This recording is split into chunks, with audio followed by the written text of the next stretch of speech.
Welcome to Et Al., a podcast from Baylor University Press, where we interview authors and publishing experts to bring you the best scholarship in the fields of scriptural, historical, and theological studies, as well as the world of academic publishing. Thanks for joining us. Welcome, everybody, to Et Al. I'm your host, Anna Kate, and I am joined today by Bethany Mannon. She is the assistant professor of English at Appalachian State University, and she teaches rhetoric and composition. She is a scholar of feminist and religious rhetoric and is the director of composition at Appalachian State University. And we're here today to talk about her new book, I Grew Up in the Church, How American Evangelical Women Tell Their Stories. We are so excited to have you. Welcome, Bethany. Thank you, Anna Kate. It's exciting to be here to talk with you. Yeah, we're so excited. So in this book, you are exploring American evangelical women, their experience in the church, some of your own insights, and then insights from kind of these case studies. And so I wondered if you could start by explaining to us the study that you conducted and its parameters as you would explain it to a non-expert. Sure. So I got really interested in how evangelical women were using personal narratives. In 2016, when Beth Moore tweeted about her experience with sexual assault and harassment.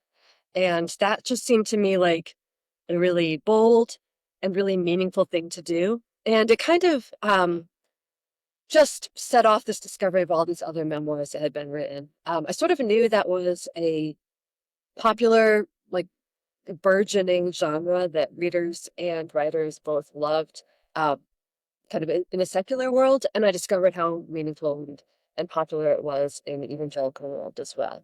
I study it from a rhetorical perspective, which means I'm looking at the ways that these writers are trying to change opinions, perspectives, motives, in addition to changing the ways people think about kind of the debates going on in evangelicalism. I saw them using this really personal form of writing to change the way that evangelicals make arguments in the first place. I look at the time period, specific decade, 2008 to 2018. That's when the decline of white Christian America starts to be visible in demographics. And that's a significant decade for these writers. Yeah. Evangelicalism has a tough time processing this trend, and I saw women doing something really different than men and established leaders do. And so, as you said, you're kind of inspired by these personal narratives, and you're following them throughout this very specific decade, and how these women are speaking out and telling their stories in light of the kind of white American evangelical decline. And so what role do these personal narratives play in evangelicalism as a whole? And then what effect specifically do women's personal narratives have? It is a genre with a long tradition, right? Going back to confession styles of writing and conversion narratives, back to St. Augustine's Confessions, the classical period. Continuing all through the Reformation, through the Puritan era. And it's also a practice that's really popular, I guess, and it's integral to religious practice in Protestant churches. And so it's something that people are familiar with reading and something they're familiar with doing.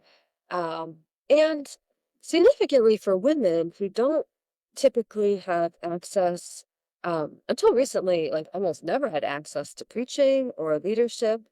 Many of them don't feel they have access to publishing, or they don't tell the kinds of stories that publishers want to take a chance on. Personal narratives online, on podcasts, are a really welcoming avenue for them to join debates. Yeah. And so you're right that it is kind of like some of these women's voices have been limited. One of my professors at Truett Seminary, where I'm attending right now, he's actually an archivist for the BGCT, the Baptist General Convention of Texas. And he always tells us, send us your records. Like for those of us that are pastors or working at churches, like send us your records. But it is interesting how so many of the records either omit women or they're just not present. And so it's interesting that you've kind of pulled from these other avenues that maybe aren't, official archives, but are other ways of expressing narrative and story through podcasts, through blogs, through forums, and how that has kind of been the way that you've found these almost hidden histories and stories of these women. In the introduction, you speak to the disparity that some evangelical women experience between what the Bible says and then what the church is saying. Do you think this constitutes moral injury? And if so, how does this moral injury shape the way that evangelical women are telling their stories in a broad sense? Yeah, that's really interesting. I don't see the women writing about it in that particular way. I mean, I think when these stories are the most powerful is when they're saying, like, look, y'all are missing something. This is clearly in the text. Why is it not so clearly in our practice? Mm, And so the stance I see is not so much like moral injury. It is more maybe a gesture of goodwill, right? Like as believers, we all want to be faithful and we all want to interpret the scripture um, as a true, living, authoritative document. So let's read it. Let's read the whole thing. Let's right. treat it that way for real. But that's a really interesting question. I don't know. I'll keep thinking about that. Yeah. I'm writing a second book right now, all on Rachel Held Evans and dealing with a lot of these same themes and going in different directions and going deeper into her work. So that's something I can think about there for sure. Yeah, I appreciate that. So, what is generous orthodoxy? This is a topic that you explore a little bit in your book. I'm hoping you can maybe give us your working definition and then explain how it kind of affected the study that you did. Yeah, well, my starting point for this study was, well, I mentioned Beth Moore, but the memoirs that were easiest to find and kind of easiest for me to get into were really progressive. So I mentioned Rachel Held Evans. I also studied Sarah Bessey, Jen Hatmaker, Austin Channing Brown. But I knew the book would be incomplete if I wasn't studying conservative voices as well, who are admired and beloved and widely read and influential in evangelicalism. Um, and a lot of these people have shifted a little bit from the decade I'm looking at. Um, Right. yeah, which is another story. I'm thinking about that as well. They're saying we believe in the Bible's literal truth. We believe in complementary marriage. However, can we talk about it differently? Right? Can our rhetoric be more generous? Do we Mm, less combative? Can we be less focused on certainty? Can we be more interested in people's lived experiences and the flexibility that you see when we look at the way people actually live and experience their faith. yeah. And you kind of illustrate this a little bit through the Mark Driscoll case study as an example of explaining this concept of generous orthodoxy. So, tell us a little bit about the case study with Mark Driscoll. Yeah.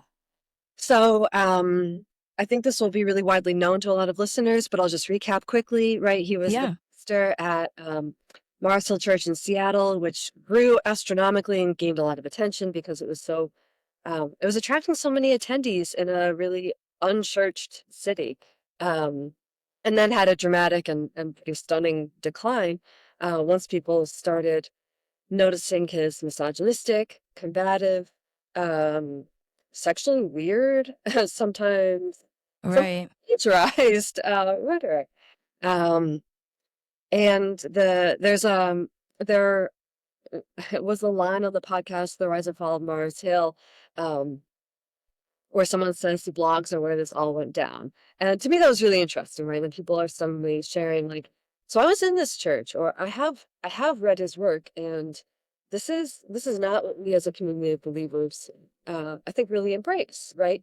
And that's a that's a interesting case study for the ways that personal narratives of people who were in that church, who were kind of observing it, how that brought about really material change as far as kind of ending the authority that he held through that rhetoric, that style of preaching and treating people. Mark Driscoll's a figure that was really embraced by mainstream leaders, right? Mm-hmm. can't really write him off as fringe, because people like John Piper invited, gave him a platform. And that's something that I think women were pointing out pretty consistently as well. Like, this is this is not this isn't someone you can disavow after seeing how male leaders have really like amplified his ideas. Yeah, it's interesting that you mentioned that too. Not only one, that a lot of this was happening kind of in the so-called blogosphere, and how in some ways the authority makes it so that that's one of the only places that those kinds of conversations and pushback can take place. I mean, even in the podcast, The Rise and Fall of Mars Hill, you see that they're kind of revealing this pushback that he was getting, but it's not the pushback that he's getting in the primary media, at least not at first, but that he's getting through, like you're saying, blogs and podcasts and Facebook groups, people expressing their views online because it wasn't necessarily safe or widely held to push back against him. And so it is interesting how women kind of found their way to these platforms and using them as a way to elevate their voice above the crowd, to where you're saying, how do you push back against a John Piper, and say like, well, I have issues with this. And so it is interesting how that kind of became the arena, so to speak. Yeah, 100%. And Rachel Held Evans, this is the era like 2014 when her blog is getting like a million views in a month. Right. It was this mm, we don't have this anymore, like the golden age of blogging. And it also meant that people were seeing her stories and her quotes from Driscoll and her like discussions and unpacking this situation, who weren't necessarily in that world and weren't necessarily going to be hearing about what's going on in some mega church in Seattle otherwise. Yeah. Yeah, that's so true. It like really spread it out so that people around the world, around the nation, are hearing that pushback, not just people directly within the church. So you mentioned her just now, but tell us a little bit about Rachel Held Evans and the ways in which she uses storytelling to communicate hospitality across boundary lines and in diverse spaces. Yeah. I mean, she wrote everywhere, right? She wrote a blog, she wrote in mainstream media, she wrote print memoirs, she was on Twitter, just so widely read and so consistent across all those media. But those media gave her different affordances, right? So like on her blog, I love this idea of rhetorical hospitality. Like, you're welcome here. Please respond, please comment. She was not bothered by getting pushback and disagreement, kind of set a tone of like, we can hash this out. Like, um, let's hear different perspectives on this. Also hospitality in the sense of letting her platform to other writers, um, inviting people on who were kind of up and coming writers who might have something to say that she couldn't necessarily say from her perspective. Um, and then also in her memoirs, I talk about her having an ecological ethos, right? It's sometimes hard for women to find like what is my credibility? What is my authority here? Hmm. Um, if I haven't gone to seminary, if I'm not a pastor, if I'm not like in that kind of institutional place of authority. And so for her, it is like I have listened really widely. I am interested in people's stories. I've paid attention. I I know what I have and have not experienced, and if it's not my experience directly, but it's something like the experience of LGBTQ Christians, I'm going to quote them really extensively. Like, I'm going to give them a space on my book and my blog to tell their story. And I think that that is, she was a really important public figure. She created a really important community, and I think like that's one of her techniques for doing that. Um, I think it's really important to me that she be remembered as a writer, not just as a public figure. And so I really look at like that quality of her writing and those decisions she's making. Right. And I wonder too if you could expand a little bit on how she went from a really evangelical space and then flowed out from that. Like, how did you come to discover her? And then how has she kind of shifted and moved in her impact? Yeah, that I do not really, I don't know when I discovered her. I've tried to remember that because as I'm working on this book about her, and I'm interviewing a lot of other evangelical writers and scholars and public figures about their perspective on her influence. And that's a question I asked them, like, did you know her? How did you come across her writing? And I don't know if I can answer that for myself, but I think it was while I was um, writing my dissertation on women's memoirs, and I had a chapter on spiritual memoirs, and I was just kind of reading whatever I could come across. And um, I think I read A Year of Biblical Womanhood, and Mm, I was just like, this is really different. And what is going on here? It's personal, but it's also bringing in Bible study. It's also bringing in theological study and weaving them together. And it's a little gimmicky, but like, this is doing something that's really cool. Right. So she starts off in this like like extremely institutional evangelical space, right? Like right. the Southern Baptist Convention, which is like the largest denomination, um, very structured, right? And I grew up in non-denominational churches. Like when I started learning about this and the yearly meeting and the messengers, like this is completely new to me. Yeah. That's the world she comes at it, right? Where evangelicalism means a specific thing, and like yes, it can be debated, but you kind of need to have a specific sanctioned answer. Um, and so that she's educated in that milieu, and that rhetoric, and that also plants the seeds for eventually deconstructing it, right? She's trained in apologetics, and then those apologetic skills teach her. Um, the way that I've been rhetorically trained is, in fact, like the way I've been taught to talk about my faith is really alienating to a lot of people. Um, and in my reading, like that's the beginning of her journey out. It's not, it's like, yes, I'm like I have questions about what I believe. Mainly I have questions about the way I've been told I'm to talk about my faith and like be a person of faith in the world. Um, it's doing their harm and good. Like how you said that she kind of took the skills and the apologetics she was given to kind of uncover that maybe the rhetoric that was tied along with it was not the natural conclusion, and how she kind of used those same skills to come to a different opinion and to slowly shift out of that strictly institutionalized world. Yeah, yeah, and she let's I I feel like that's the trajectory of her writing, right? From like um what comes after that really institutionalized version of church and faith, and what do we want to build once we've set that aside as maybe not the most uh I don't know, the best environment for a flourishing faith. Right. And I like that you mentioned that too, the idea of like this environment of a flourishing faith, and truly that, in the SBC, in the kind of institutionalized idea of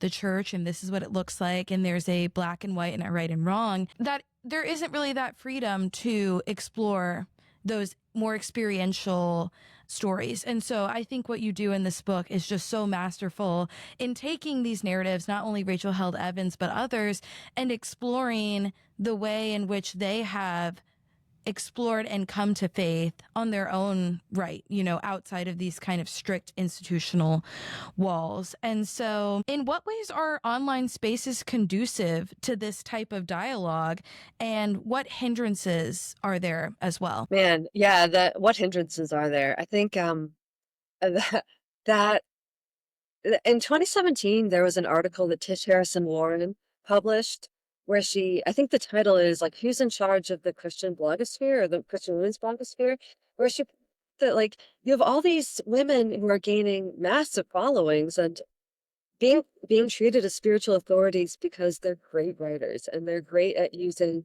the online space to build an audience and connect with people. And like, yes, that's beautiful. That's rhetorically interesting. It's also what women have always done, right? When they're kind of shut out of the halls of power, they find other places to connect and speak amongst themselves and try and bring about change.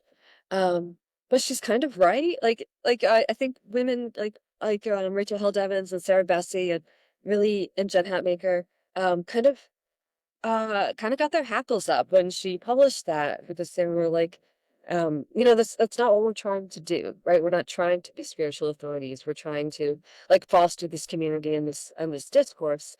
Um, so anyway, there was that whole debate, but I also like the question that she asks about the online blogosphere, and who are the authorities, and who's checking when people do go really off the rails in terms of their like influence. I think now that I see, you know, child wife influencers and alternative health influencers, I think like, yeah, I would like to see a little bit more of a sense of authority and credibility online. Anyway, yeah, the online space has really like remarkable opportunities for people to find each other and connect across spaces that, I mean, they wouldn't naturally be in each other's physical spaces, right? But online they encounter each other.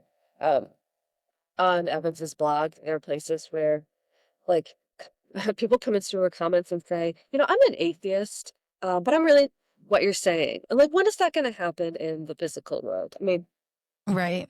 college classrooms maybe, which is why I love being a professor. But yeah, it's a really cool feature of the way these online communities work. Right. And it's interesting how some of that too is influenced not only by them, the bloggers or the TikTokers or whoever it is, but also by those who are, like you're saying, commenting and viewing and watching the public or the audience. And so it is interesting to think back on that article and to reflect on who are the authorities and who's giving the authorities their power. And I think that is interesting too, how their power is kind of grew in that time, but the reasons behind it are not always what people expect. And that sometimes the response is not necessarily the response they were hoping to garner, even if that is what took place. So tell us a little bit about Hermanas. This is one of the resources you use and how it can serve as a framework for future work in contextualized spaces. Yeah. So this book was published right at the edge of the period I'm looking at. It actually comes out in January 2019, and I said, okay, it's a stretch, but it was written in 2018, so I'm going to include it. It's by these three writers who all work in parachurch organizations. So they have leadership positions, and that's what the chapter is looking at. How do women tell stories about leadership that can open up avenues other women might want to follow? Uh, and they all write from a Latina perspective. They talk about what that means, and um, I think in particular, um, what's really striking now is that they talk about a like they read biblical stories about women looking for experiences of like systemic injustice, um, experiences where women are migrants, uh, Hmm. yeah, where they're negotiating spaces where they're really othered, and they write with this incredible love for the way that Jesus ministers to these women. Like they talk about the woman with chronic bleeding and Jesus calling her my daughter. Uh, just how incredibly moving and transformative that is to read. Um, they talk a little bit about being in seminary and hearing biblical texts about women debated as just kind of like intellectual questions, and sitting there in the room and thinking, this is my life and my body and kind of my future, right? This is a real thing. This isn't just an intellectual question. Yeah, I love it. I don't know, it's not as widely read as some of the other books I looked at, but I think it's lovely. It's also very cool that it's written by three women together, kind of alternating chapters, speaking to each other. Um, Kind of this collaborative, um, no one particularly claiming center stage. Right. And in some ways, they do in their book kind of what you're doing in your book in putting these conversations together. And I think you do that so well with women that aren't necessarily directly interacting with one another and even exist within this period of 10 years at different points. Whereas in Hermanas, the three women are talking to each other in the same time and period, but they are kind of weaving these narratives together where everyone's in conversation with one another and looking at each other and being like, oh, you had that same experience. And really just tying together these experiences, these narratives, and these stories in a way that's creating um, a full picture of what has taken place in evangelicalism for women. And so it is interesting how I love how you tied that book in there at the end of your work as well. Thank you.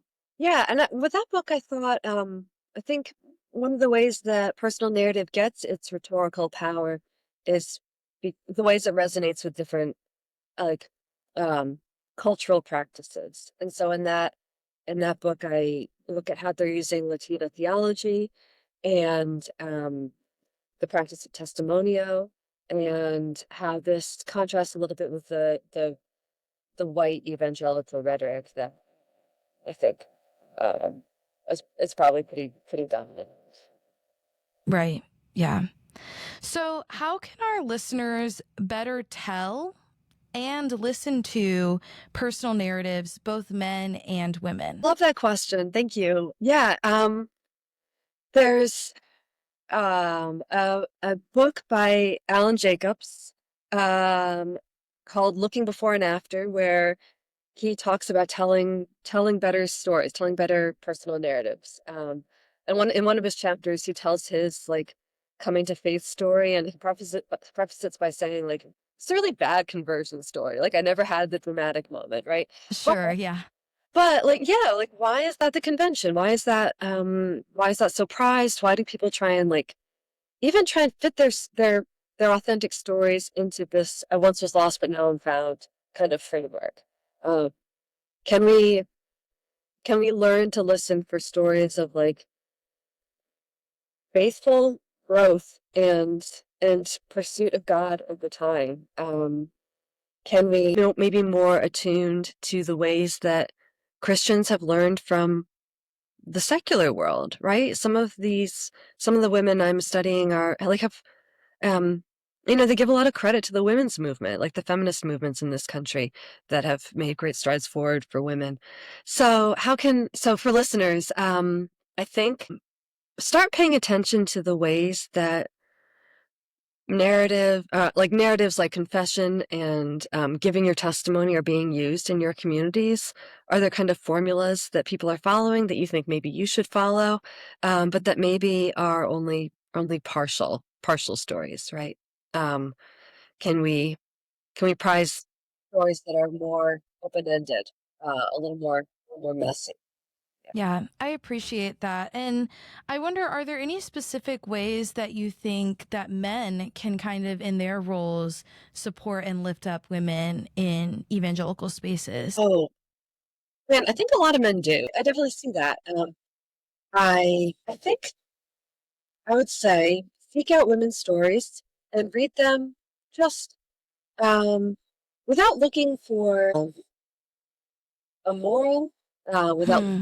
interpret them, without looking to think how can I use this? How can I argue with it? Just listen. Just read. Be curious. See what might shift in your thinking and your outlook from being more aware of what the evangelical movement looks like from a woman's perspective. Yeah.